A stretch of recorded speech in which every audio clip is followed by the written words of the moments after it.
The headline for this article is a bit misleading because I know where the writer is getting the information from. However, the fact Pink News has declared the villain, Lady D from Resident Evil Village, as a queer icon is cringe as fuck. Hello, this is Mara Jade, and I'm back with another video, and if you have not played Resident Evil Village, Lady D, or Lady Dimitrescu, is one of the 4 lords Ethan has to battle in his attempt to rescue his daughter from the clutches of Mother Miranda. Again, making her a villain, not someone to look up to. But because she has step on me mommy vibes, basically stemming from memes when this game was released, she's a queer icon. Go fucking figure. But at any rate, let's just dive right into this article so we can get a gauge of the cringe coming from this outlet. So without further ado, here it is. In response to a recent reading of the game's villainous Lady Dimitrescu as a sexually ambiguous, quote, queer icon, the lead writer for Capcom's Resident Evil Village has confirmed that, at least as far as he's concerned, the giantess vampire is actually an outright lesbian. That's why I said the headline is a bit misleading, because it makes someone looking at the headline just as it stands that it has been confirmed. When in reality, it's pretty much just its own fuck's headcanon. It's really what it is. Still doesn't make it any less cringe, but at the same time, it hasn't been officially confirmed. On April 25th, in honor of Lesbian Visibility Week, the LGBT-centric news outlet Pink News published an article profiling, quote, 9 iconic video game lesbians who literally changed the game. I guess who the fuck cares, but okay. While women make up around half of gamers, they've long been underrepresented and forced to deal with sexist and misogynistic plots. Slow clap. You just pushed the narrative again. With sapphic representation even harder to find, the outlet's Amelia Hansford professed in her piece. But things are beginning to change. To mark Lesbian Visibility Week, here are just a few of the amazingly written and memorable lesbian characters across gaming. Yeah, because we've never had lesbians or bisexual characters at all before these 9 that they listed. Never in the history of gaming has there been in any sense lesbians or bisexual female characters. Providing a brief rundown of each of her 9 selections: The Last of Us Ellie, Disco Elysium's Ruby, the Instigator, Mon Miss Vivian Petrite, Cyberpunk's 2077's Judy Alvarez, Overwatch's Tracer, Mass Effect's Commander Shepard, admittedly a reach. No, a full fucking reach, because Commander Shepard is pretty much player-controlled. And when I say player-controlled, I mean depends on the actions and choices made by the player. So, depending on if you're playing male Shepard or female Shepard, you could choose either a straight or a gay romance, depending on whom you decide to form a romantic entanglement with. So that is a full fucking reach to say Commander Shepard is a lesbian queer icon, or what the fuck have you with this article, as Shepard is entirely a player avatar and non-individual character. Signalist Alistair, League of Legends Renata Glask, and Undertale's Undyne. Hansford eventually closed out her piece by giving an honorable mention to the matriarch of the eponymous Castle Dimitrescu. While her sexuality is never fully clarified, Resident Evil Village's Alcina Dimitrescu has become something of a queer icon in her own right. She asserted, the 9-foot-tall vampire aristocrat gained a huge amount of attention following her introduction in the teaser trailer for the 2021 survival horror game, and, let's face it, you don't get called mother that many times without having some sapphic energy. Yeah, because no straight woman has been given off sapphic energy before, or anything like that, or step on me mommy vibes, or anything like that.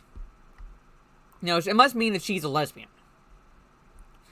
Excerpts from her various books and diaries suggest that she has a little romantic interest in men and talks about the women in her life as though they are Greek statues. Recalled Hansford. Are you talking about the 3 women that she, who were cadavers, that she experimented on and essentially mutilated and looked on as her daughters?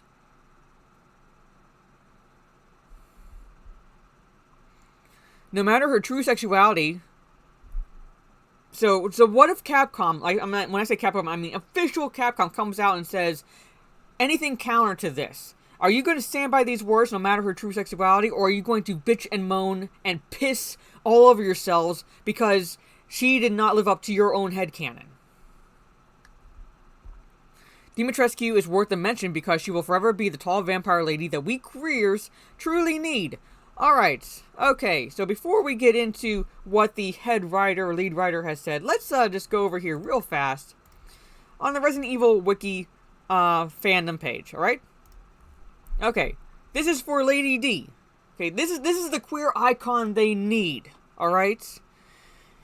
Alright, commonly referred to as Lady Dimitrescu, alright, or Lady D, was a mutant human aristocrat. From the 1950s until her death in 2021, Dimitrescu maintained a pseudo-feudal rule over the peasantry near Castle Dimitrescu as one of the 4 lords of the region. For more than 60 years, Dimitrescu was feared by the locals over allegations of mass murder and cannibalism, which were later found out to be true. And she met her death at the hands of Ethan Winters, blah blah blah, in February of 2021. Scroll down even further. Alright, let's a little bit about this woman. Okay? This is early. I'm going to skip her early life because it really gets into the meat of things, no pun intended, when she becomes a lord. Okay? Further down. Okay. Last sentence in the second paragraph, because she hates the other 3 lords, pretty much. Alright? Dimitrescu's alliance with the other houses allowed her to rule her castle with barbarous cruelty, regularly taking in new staff to replace those who had been taken to her dungeon to be killed and drained of blood for sustenance. Queer icon. Dimitrescu's own experiments with Cadu appear to have been limited, as the only confirmed instance was an experiment begun by Miranda and monitored by Dimitrescu. In this experiment, the corpses of 3 women were implanted with the Cadu parasites. Over the course of about a week, the Cadu produced fly-like organisms which then consumed the flesh of all 3 bodies. Having assimilated the DNA of these women, the flies merged to mimic their human shapes and slowly adapted their likenesses. Dimitrescu immediately formed a bond with these 3 women, whom she named Bella, Daniela, and Cassandra, and came to regard herself as their mother. Nothing at all sexual about it. She regarded them as her daughters.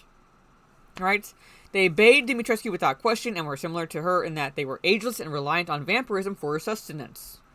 Okay? Over the next 70 years, Dimitrescu and her daughters systematically consumed the flesh and blood of local peasants and servants alike. The blood of maids was extracted and combined with the grapes to create, basically, the wine, alright, that Dimitrescu produced from her family vineyard. The female victims were now infected with mold, I'm not going to try pronouncing those words, while male victims were consumed and then hollowed out to be turned into scarecrows for the castle vineyard. Queer icon, ladies and gentlemen. Queer fucking icon.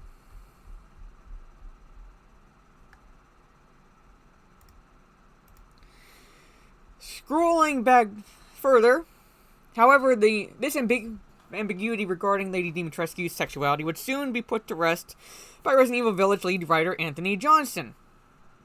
Alright?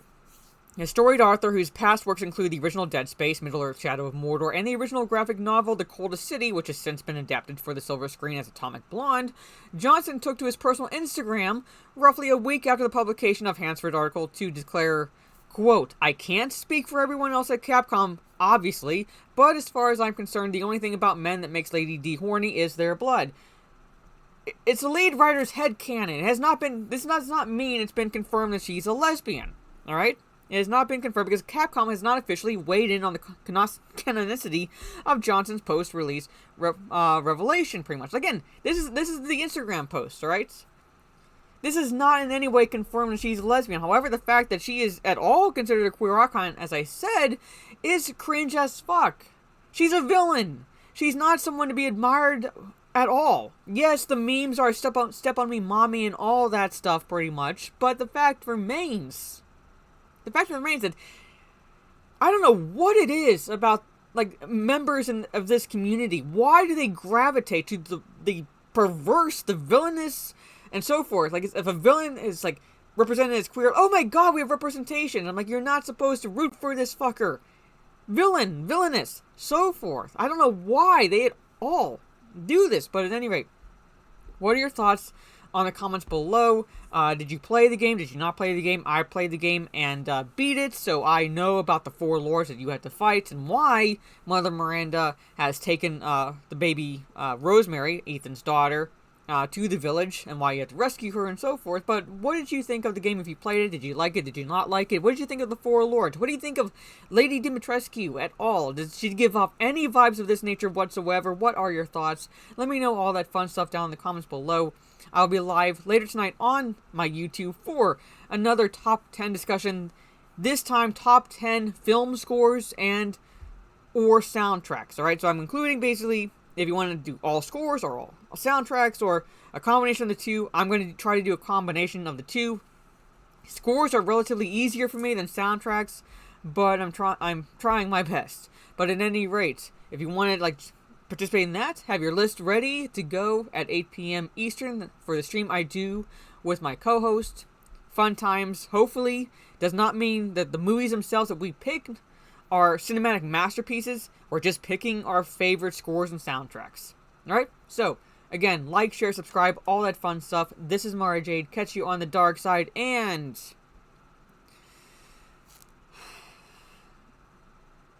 queer icon, ladies and gentlemen. Queer icon.